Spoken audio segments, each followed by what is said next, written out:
Oke, assalamualaikum warahmatullahi wabarakatuh. Alhamdulillah, alhamdulillahilladzi arsala rasulahu bil huda wa dinil haq liyudhhirahu 'alad dini kulli wa kafa billahi syahida.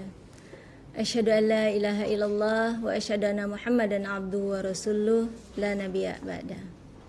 Puji serta syukur kita panjatkan kehadirat Allah Subhanahu wa taala atas limpahan rahmat, hidayah serta inayahnya. Kita sudah pada kegiatan Kultum Ramadan di tahun 1447 Hijriah. Semoga membawa kebermanfaatan dan keberkahan. Tak lupa sholawat beriring salam kita kirimkan kepada junjungan kita Nabi besar Muhammad Sallallahu Alaihi Wasallam. Semoga kelak kita semua mendapatkan syafaatnya. Amin ya robbal alamin. Di bulan suci Ramadan ini ada amalan baik yang dapat kita lakukan, yakni bersedekah. Sedekah merupakan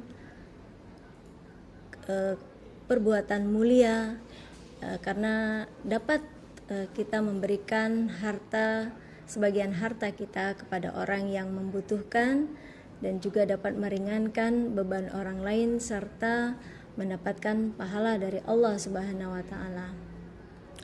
Ada perbedaan perhitungan nilai sedekah menurut matematika biasa. Mengapa tidak sama? Ada beberapa alasan mengapa perhitungan sedekah ini dianggap ajaib dan tidak masuk akal secara matematika biasa. Yang pertama adalah keberkahan.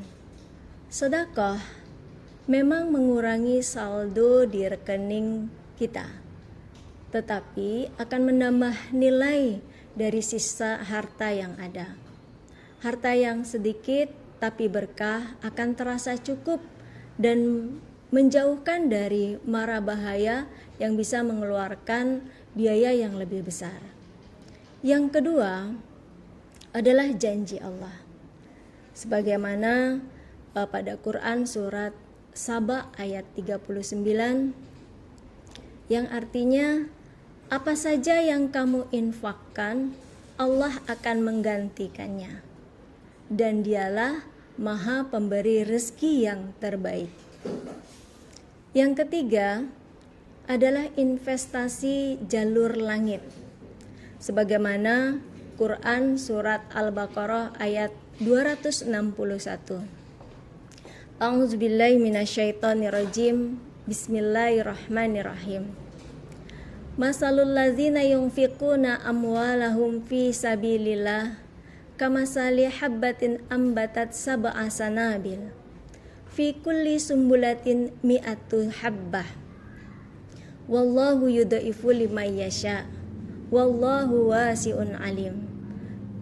Yang artinya perumpamaan sedekah orang yang menginfakkan hartanya di jalan Allah seperti sebutir benih yang menumbuhkan 7 tangkai dan pada setiap tangkai ada 100 biji dan Allah melipat gandakan bagi siapa saja yang dikehendakinya dan Allah Maha luas lagi Maha mengetahui.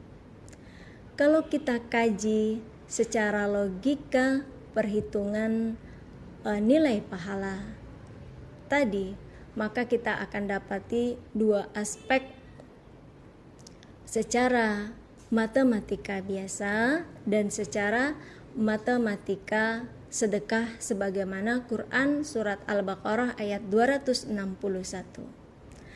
Dari segi aspek operasi, menurut matematika biasa terjadi pengurangan. Semakin kita memberi, maka harta itu akan semakin berkurang. Betul?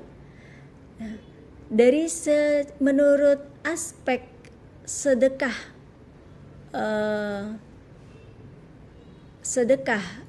menurut Quran surat Al-Baqarah ayat 261 terjadi perkalian.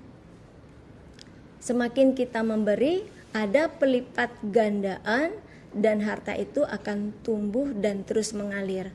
Apalagi kalau kita lakukan sedekah jariyah. Dari aspek hasil, bahwasannya itu berupa angka yang terbatas. Sedangkan kalau menurut matematika sedekah itu tak terhingga, bahkan bisa melampaui angka. Dari segi aspek dimensi, ya, bahwasanya menurut matematika biasa itu secara kuantitas terbatas oleh jumlah. Sedangkan menurut matematika sedekah akan terjadi kualitas. Ya, ada tumbuh dalam keberkahan dan pahala. Dan dari aspek rumus, menurut matematika biasa, X min Y sama dengan Z. Sedangkan menurut matematika sedekah, X min Y sama dengan 700Y, bahkan lebih. Nah, dari kajian tadi, bahwasanya marilah kita bersedekah dan tidak akan ada ruginya kita mengeluarkan secara ikhlas sedekah tersebut. Bahkan Allah akan membalasnya dengan yang lebih baik, sebagaimana Quran surat An-Nahl ayat 97, A'udzubillahi minasyaitonirrajim, walanajziyannahum ajrahum bi ahsani ma kanu ya'malun. Dan sungguh pasti kami beri balasan pahala yang lebih baik dari apa yang dia kerjakan. Demikianlah, semoga bermanfaat. Wassalamualaikum warahmatullahi wabarakatuh.